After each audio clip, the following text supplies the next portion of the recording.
Welcome to Rinku's food and travel diary. আজকে আমি আরও একটা নতুন ভিডিও নিয়ে চলে এসেছি। সেটা হলো বাঁশবেড়িয়া কার্তিক পূজা পরিক্রমা। আমরা মেন লাইন দিয়ে দমদম থেকে ট্রেনে উঠেছি, শান্তিপুর লোকাল ধরে আমরা নেমেছি হালিশহর। হালিশহর থেকে হালিশহর যে ডানলাভ ফেরিঘাট, ওখান থেকে আমরা ফেরি পার হয়ে গেছি বাঁশবেড়িয়া ডানলাভ ফেরিঘাটে। ওখান থেকেই আমরা পুজো পরিক্রমা শুরু করেছি। আপনারা যারা বাঁশবেড়িয়ায় কার্তিক পুজো দেখতে যেতে চান তারা কিন্তু এইভাবে মেন লাইন দিয়ে যেতে পারেন। হাওড়া দিয়ে যদি আপনারা না যান তাহলে কিন্তু এদিক দিয়েও যেতে পারেন। হাওড়ার থেকে কিন্তু প্রচণ্ড ভিড় থাকে। আর এদিক দিয়ে যদি যান, যেমন চন্দননগরেও আমরা এবার এপাশ দিয়ে গেছি মেন লাইন দিয়ে, সেই জন্যে আপনারা হাওড়াতে ওই লাইনটায় হাওড়া দিয়ে না গিয়ে আপনারা কিন্তু মেন লাইন দিয়ে যেতে পারেন দমদম দিয়ে, যারা আমাদের কলকাতার দিকের লোকজন। তাহলে কিন্তু অনেক ফাঁকায় ফাঁকায় সুন্দরভাবে যেতে পারবেন। আমরা দুপুর টাইমে বেরিয়েছিলাম, ট্রেন একদম ভিড় ছিল না, আমরা জায়গা পেয়ে গেছিলাম ট্রেনে। খুব সুন্দর জার্নি করে আমরা হালিশহর পৌঁছে গেছি। ওখান থেকে আমরা এখন হালিশহর ডানলাভ ফেরিঘাটে। দেখুন এই ফেরিঘাটটা কত সুন্দর। এই ফেরিঘাটটা দিয়ে যদি আমরা যাই তাহলে গঙ্গার উল্টো দিকেই হচ্ছে, এটা হচ্ছে হালিশহর, আর গঙ্গার উল্টো দিকে হচ্ছে বাঁশবেড়িয়া। সেই জন্য আমরা এটা দিয়ে যাচ্ছি, হালিশহরের এই ঘাট ডানলাভ ফেরিঘাট দিয়ে যাচ্ছি। এখান থেকে গিয়ে আমরা বাঁশবেড়িয়া গিয়ে ঠাকুর দেখা শুরু করব। আর এখানে একটা ঠাকুর দেখলাম, সেটা তো আমি দেখালামই আপনাদের।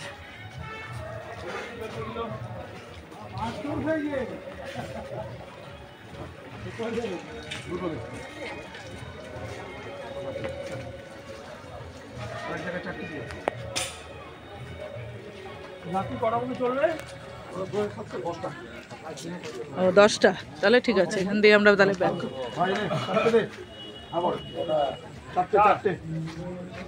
কত করে ওপারে? 10 টাকা। তাহলে বাকি ট্রিটমেন্ট করলে আরো অনেক বাঁচত। সেটা তো জানি না আমি কেন করে।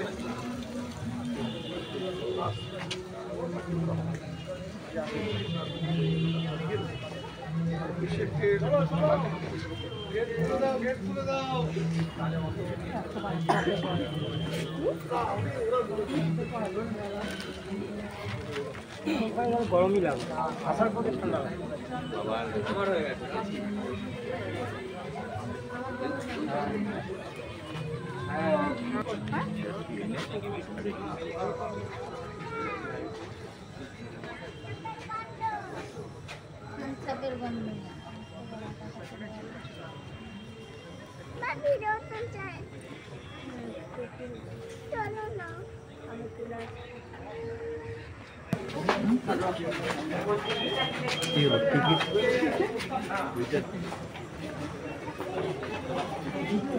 এখন আমরা যাচ্ছি হালিশহর ডানলাভ ঘাটে, যে ফেরিটা আসছে ওই যে ওদিকে, ওই ফেরিটায় আমরা এখন উঠবো।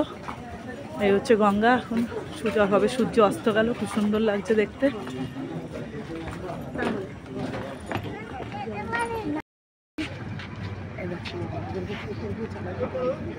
এই দেখে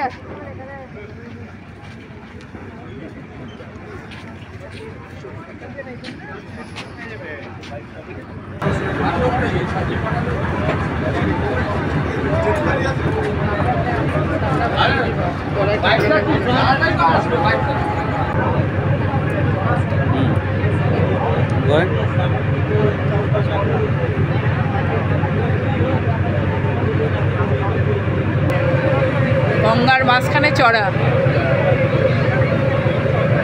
এখানে গঙ্গার মাঝখানে এই দ্বীপটা হয়েছে একটা আইল্যান্ড মতো। এখন রাত্রিবেলায় ভালো করে দেখা যাচ্ছে না, কত বড় বড় গাছ।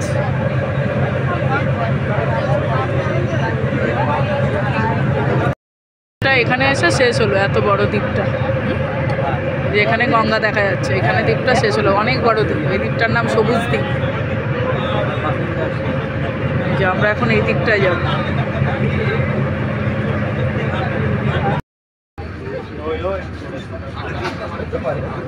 বাঁশবেড়িয়া ডানলাভ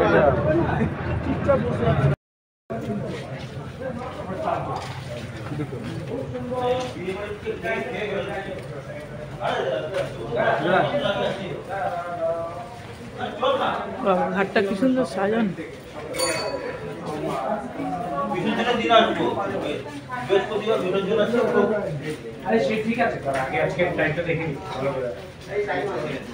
আলু শহর থেকে বাসবেরিয়া থেকে 9টা 10 সাড়ে 9টা 9টা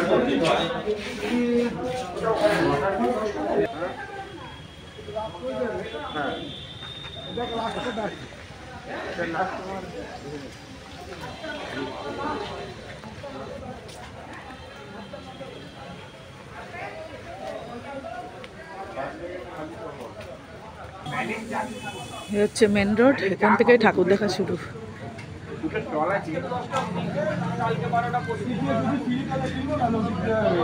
না ওদিকে যেতে যাস না।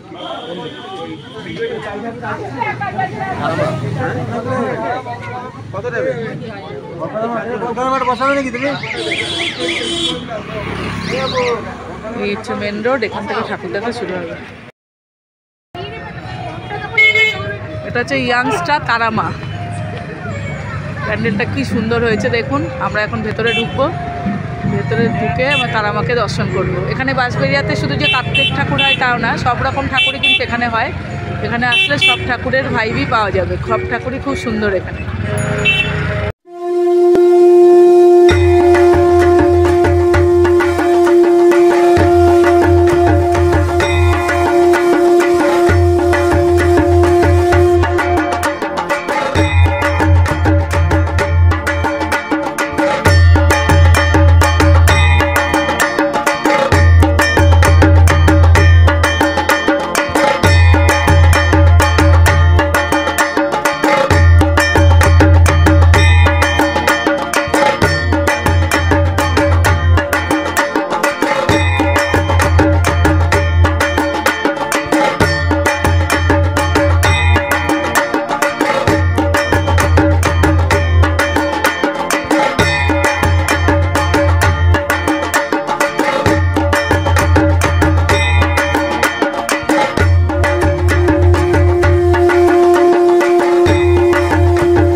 ভেতরে যাই আমরা।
কার্তিক, শ্রী শ্রী অর্জুন কার্তিক পুজো।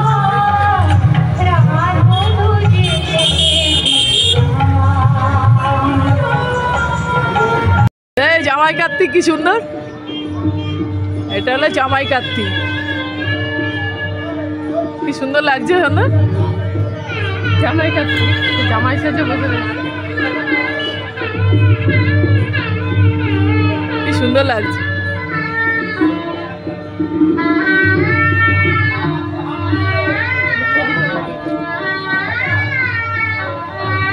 গাছ দিয়ে প্যান্ডেলটা সাজিয়েছে।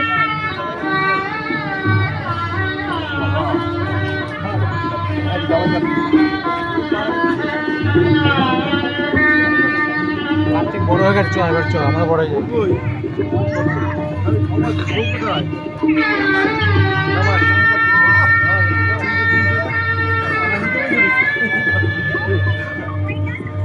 হ্যাঁ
বাঁশবেড়িয়া লাইটিং দেখুন আপনারা, এখানে কিন্তু চন্দননগরের মতোই সুন্দর সুন্দর লাইটিং হয়। আমরা আগের বারে দিনের বেলায় এসেছিলাম, লাইটিংটা দেখতে পারিনি, ওই জন্য এবারে রাত্রে আসলাম লাইটিং দেখার জন্য। কতটা জমজমাট দেখুন। মিতালি সংঘ ভারত মাতা, ভারত মাতা মিতালি সংঘ।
বানিয়েছে আমাদের পল্লী বাংলার যে কাঁথা স্টিচ শিল্প, সেইটা দিয়ে বানিয়েছে, দেখার মতো কি সুন্দর। থিম হচ্ছে নকশি কাঁথা, সুন্দর বানিয়েছে দেখো।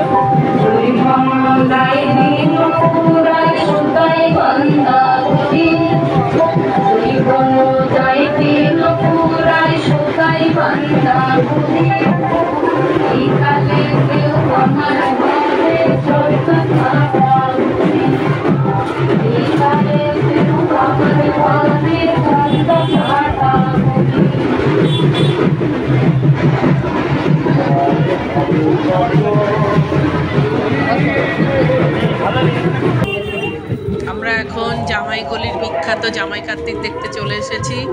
এই ঠাকুরটা আমি ইউটিউবে দেখেছিলাম, ভীষণ সুন্দর, সেই জন্য আমি ঠাকুরটা দেখার জন্য উৎসুক ছিলাম। কত সুন্দর জামাই কার্তিক, এটা হচ্ছে জামাই কার্তিক, জামাইগলি জামাই জামাই জামাই কার্তিক জামাইগলি। যারা মুখটা কি সুন্দর দেখতে ভালোবাসেন তারা এখন এই বাঁশবেড়িয়াতে আসবেন। এখানে জামাই কার্তিক জামাইগলির ঠাকুর, জামাই কার্তিক কি বলবো, এখানে শুধু কার্তিক যে পুজো হয় তা না, কার্তিকের সংখ্যা বেশি, কার্তিকের সঙ্গে এখানে সমস্ত ধরনের ময়ূরের সিংহাসনে বসে আছে জামাই কার্তিক। যারা বয়স্ক তারা জগদ্ধাত্রী পুজো, কলকাতার দুর্গা পুজো এগুলো দেখতে আসতে পারতেন না, তাদের জন্যেই সমস্ত পুজো যারা তারা ফিল করতে পারে, সমস্ত রকম দেবতার পুজো যাতে তারা করতে পারে, সেই জন্য এখানে সমস্ত ঠাকুরের পুজো করা হয়। আপনারা অবশ্যই এখানে একবার ঠাকুর দেখতে আসবেন, কোনো আশাটা কোনো ব্যাপারই না, খুবই সহজ রাস্তা, যেভাবে দেখালাম ওইভাবে আপনারা আসবেন, খুবই দেখবেন সুন্দরভাবে ঠাকুর দেখতে পারবেন। আর এখন আমরা একটা ঠাকুর দেখতে এসেছি, এটার একটা ভৌতিক পরিবেশ তৈরি করা হয়েছে। এইটা বেশ আমরা এই ঠাকুরটা বেশ ভালো লাগছিল। এখানে কিন্তু বাচ্চারা তৈরি করেছে ঠাকুরটা, কিন্তু সবাই এখানে দেখতে এসছে, আমরাও দেখতে এসেছি। ভীষণ সুন্দর কিন্তু এই ঠাকুরটা, দেখুন আপনারা। এখানে যাওয়া কার্তিক হয়েছে,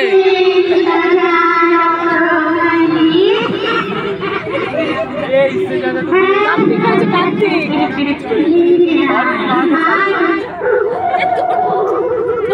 কার্তিক হয়েছে, কার্তিক এখানে, হ্যাঁ এখানে কার্তিক হয়েছে।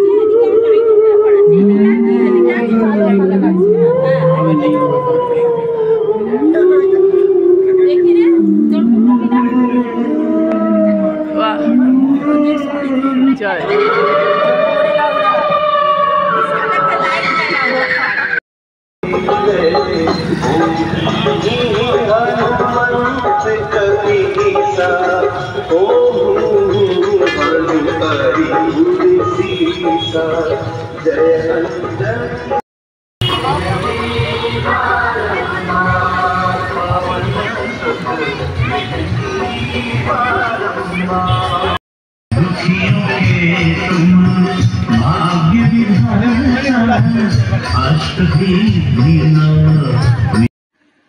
আমরা এখন অনির্বাণ নামে একটা ক্লাব আছে, ওই ক্লাবের ঠাকুরটা দেখতে এসেছি। এখানে একটা গলির ভেতরে, মেন রাস্তা থেকে একটা গলির ভেতরে গিয়ে ঠাকুরটা, সেই জন্য মেন রাস্তা থেকে ঠাকুরের যে প্যান্ডেল সেই অবধি একটা রেল লাইন পেতে সেখান দিয়ে একটা ছোট ন্যারো গেজের যে টয় ট্রেন সেরকম একটা ট্রেন রাখা হয়েছে। ট্রেনটার নাম দেওয়া হয়েছে বন্দে ভারত। একদিকে নাম দেওয়া হয়েছে যেখান থেকে ছাড়বে ট্রেনটা মেন রাস্তা, ওখানে হাওড়া, আর যেখানে গিয়ে শেষ হবে অর্থাৎ প্যান্ডেলের ওখানে নাম দিয়েছে নিউ জলপাইগুড়ি। এবার সবাই কিন্তু এই ট্রেনে করে যাচ্ছে। ট্রেন কিন্তু চালাচ্ছেও একজন ড্রাইভার, আর সবাই কিন্তু মেন রাস্তা থেকে ট্রেনে করে প্যান্ডেল অবধি যাচ্ছে। এবং এটা কিন্তু একদম অভিনব একটা জিনিস তৈরি করেছে, ভীষণ ভালো লাগছে। দেখুন কত রাস্তায় মানুষের ভিড়, এরা কিন্তু সবাই লাইন দিয়ে আছে ওই ট্রেনটিতে উঠবে বলে। আর এত ভিড় যে ওখানে লাইন দিয়ে ট্রেনে উঠতে গেলে এই যে এখানে এই অবধি এই যে বাসটা দেওয়া রয়েছে এইখানে আসবে ট্রেনটা। এবার এখানে কিন্তু ওই ট্রেনে উঠেও যাওয়া যাবে ঠাকুরটা দেখতে, আবার সাইড দিয়ে রাস্তাও রেখেছে ওরা, সেখান দিয়েও যাওয়া যাবে। তাই এত ভিড় এখানে, সেই জন্য আমরা ট্রেনে যাওয়ার জন্য লাইনে দাঁড়াইনি, কারণ লাইনে দাঁড়ালে 2 ঘন্টা সময় এক্সট্রা লেগে যাবে, 2-2.5 ঘন্টার সময়। সেই জন্য আমরা সাইড দিয়ে যে রাস্তাটা আছে ওদের জিজ্ঞেস করলাম, ওরা বললো ওখান দিয়ে গিয়ে ঠাকুর দেখা যাবে। আমরা সাইডের রাস্তা দিয়ে গিয়ে ঠাকুরটা দেখেছি। আপনারা এখন ঠাকুরটা দেখুন কত সুন্দর।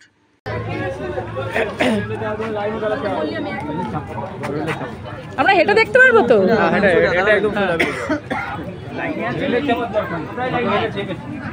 চলে আসো।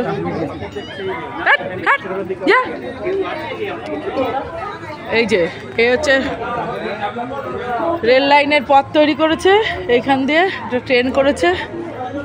এই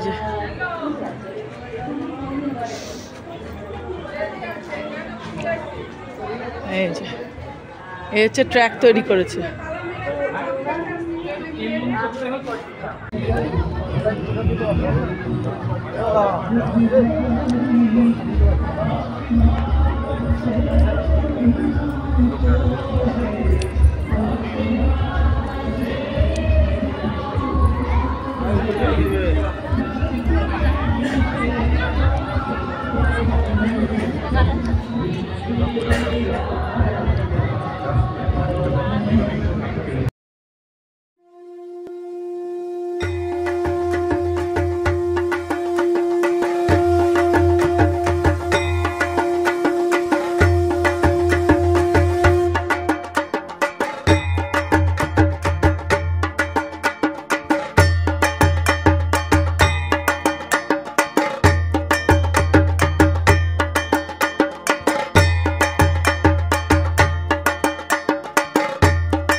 প্রচন্ড ভিড় বলে চলে এসেছি, আমরা সাইড দিয়ে হাঁটা পথ দিয়ে যাচ্ছি। এই যে ট্রেন আসছে,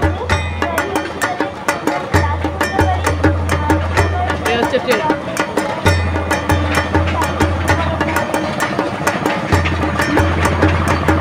বন্দে ভারত নাম দিয়েছে।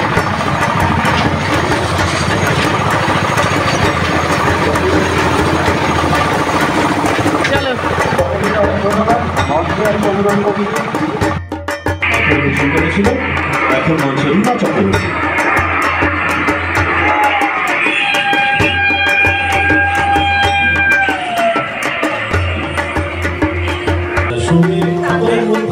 জামাই কার্তিক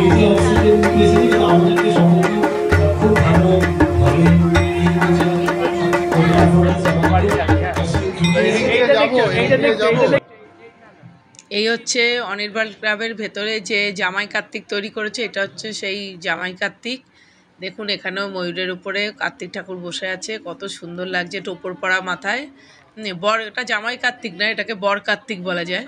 বরের বেশে আর কি কার্তিক বসে আছে ময়ূরের সিংহাসনে, পাশেও একটা ময়ূর রয়েছে, কত সুন্দর। আর এত সুন্দরভাবে ওখানকার যারা আর কি মৃত্তিকা শিল্পী, যারা পাল, তারা কিন্তু এত সুন্দর করে ঠাকুর তৈরি করেন বলার কথা নয়। মানে প্রত্যেকটা ঠাকুরের মুখাবয়ব এত সুন্দর, আর এত সুন্দরভাবে যে ময়ূরের সিংহাসনটা তৈরি করেছে, দেখুন কত নিখুঁত। আর ঠাকুর তো অসাধারণ সুন্দর। আপনারা একবার হলেও বাঁশবেড়িয়া এসে এই কার্তিক পূজা দেখে যাবেন, খুব সুন্দর। প্রত্যেকটা কার্তিক কি সুন্দরভাবে তৈরি করেছে, ভীষণ ভালো লাগছে। আমার তো ঠাকুর দেখতে ভীষণ ভালো লাগে, ওই জন্য আমি প্রতিবারই চলে আসি বাঁশবেড়িয়া। চন্দননগরেও যাই জগন্নাথ ঠাকুর দেখতে, তারপরে বাঁশবেড়িয়ায় যাই এই কার্তিক ঠাকুর দেখতে, ভীষণ সুন্দর।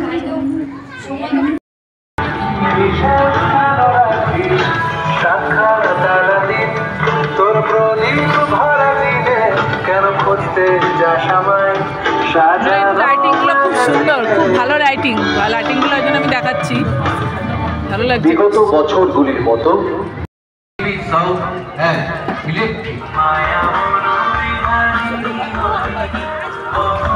এই হচ্ছে বাঁশবেড়িয়া হংসেশ্বরী মন্দির যাওয়ার গেট। আমরা এখন যাচ্ছি হংসেশ্বরী মন্দির।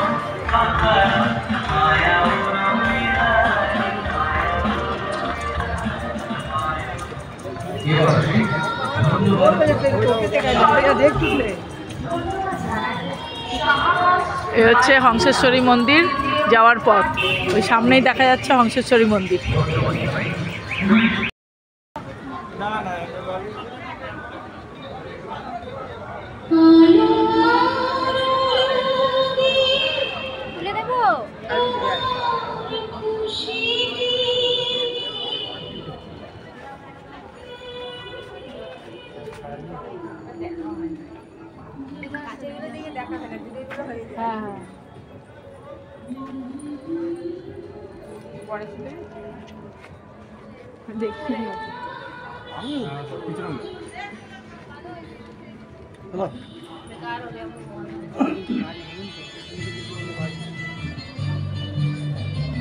এটাই তো বাড়ি, আমার পুরোনো বাড়ি কোথায় বাড়ি।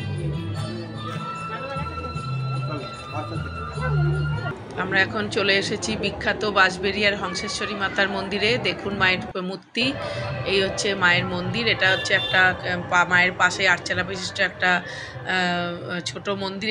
এখানে আর কি রাধাকৃষ্ণের মূর্তি পূজিত হয়। আমরা গতবারে দেখেছিলাম, এবারে রাত্রিরে মন্দির বন্ধ ছিল, সেই জন্য এই মন্দিরের ভেতরের বিগ্রহ দেখতে পারিনি। আর পাশেই হচ্ছে মায়ের এই যে বড় মন্দিরটা, এটা হলো হচ্ছে হংসেশ্বরী মাতার মন্দির, অনেক বড় মন্দির। মন্দিরটা 400 বছরের পুরনো, ভীষণ জাগ্রত মন্দির। আপনারা এখানে মানত করলে মানত পূরণ হয়। আপনারা মায়ের কাছে পুজো দিয়ে যাবেন এবং আপনাদের মনের আশা মাকে জানাবেন, মা অবশ্যই পূরণ করবে। এই মন্দির কিন্তু ভীষণ সুন্দর আর ভীষণই জাগ্রত মন্দির। অবশ্যই আপনারা একবার বাঁশবেড়িয়ায় এসে হংসেশ্বরী মাতার মন্দিরে পুজো দেবেন। আর মন্দিরের যে শৈলী, গঠনশৈলী, সেটা কিন্তু ভীষণ সুন্দর। রাত্রিরে আলো দিয়ে সাজানো, আমরা খুব সুন্দরভাবে মন্দিরটা দেখেছি। এরপরে আমরা অন্য জায়গায় ঠাকুর দেখতে এসেছি। কিশোর সংঘ,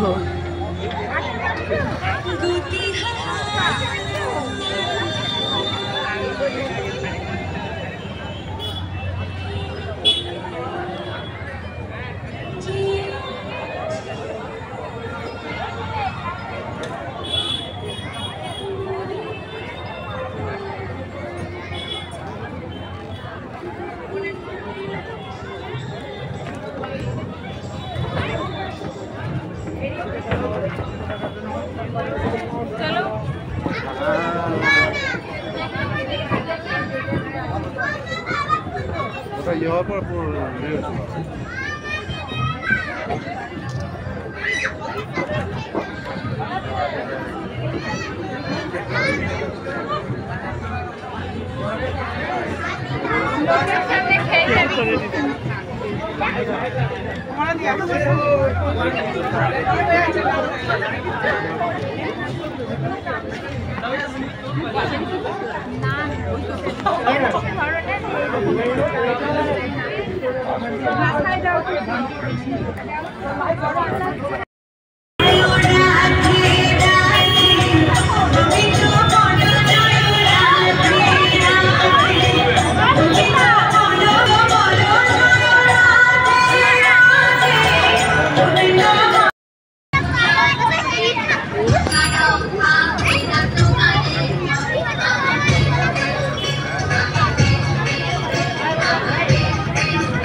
আমরা এখন চলে এসেছি জীবন্ত প্যান্ডেলে।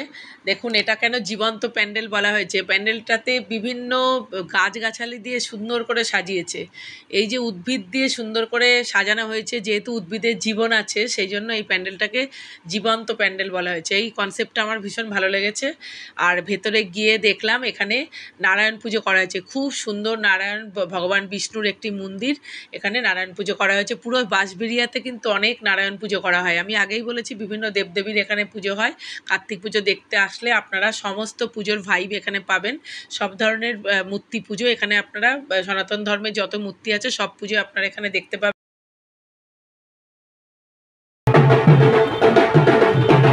এটা আমি ইউটিউবে দেখেছি, ছায়ের প্রতিমা।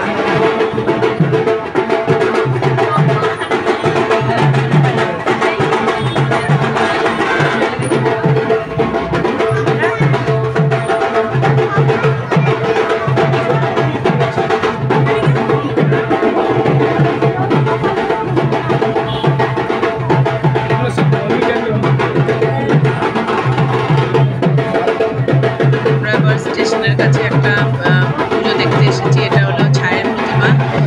এটা বিভিন্ন ছাই দিয়ে মাটি মিশ্রিত করে বিভিন্ন দেবদেবীর স্কাল্পচার করা হয়েছে। আর মেন যে পুজো সেটা হলো শিব আর পার্বতীর পুজো। শিব পার্বতী এখানে খুব সুন্দর, এখানে দেখুন নন্দী মহারাজ করা হয়েছে, স্কাল্পচার কত সুন্দর। এই হচ্ছে শিব পার্বতীর মূর্তি, কত সুন্দর দেখুন। এই পুজোটা খুব ভালো হয়েছে, আমরা এই পুজোটা দেখতে এসেছি। এরপরে আমরা বাঁশবেড়িয়া স্টেশনের কাছে আরেকটা দেখার আমাদের আর সময় হবে না, আমরা স্টেশনে চলে যাবো বাড়ি যাওয়ার উদ্দেশ্যে, কারণ অনেকটা সময় হয়ে গেছে, এখন প্রায় রাত 10টা বাজে। আমরা এখন বাঁশবেড়িয়া স্টেশনে গিয়ে ওখান থেকে ট্রেনে করে বালি নামবো, বালি থেকে বাসে করে আমি আমার বাড়ি দমদম, আমি সিতির মোড়ে চলে আসবো। আর দেখুন কত সুন্দর স্কাল্পচারগুলো তৈরি করা হয়েছে। এতক্ষণ ভিডিওটা দেখার জন্য আপনাদের অনেক অনেক ধন্যবাদ। আমি এখন ভিডিওটা এখানেই শেষ করছি। আমার চ্যানেলটাকে সাবস্ক্রাইব করে আমার পাশে থাকবেন, আপনাদের অনেক অনেক ধন্যবাদ। আর সবাই সুস্থ থাকবেন, ভালো থাকবেন।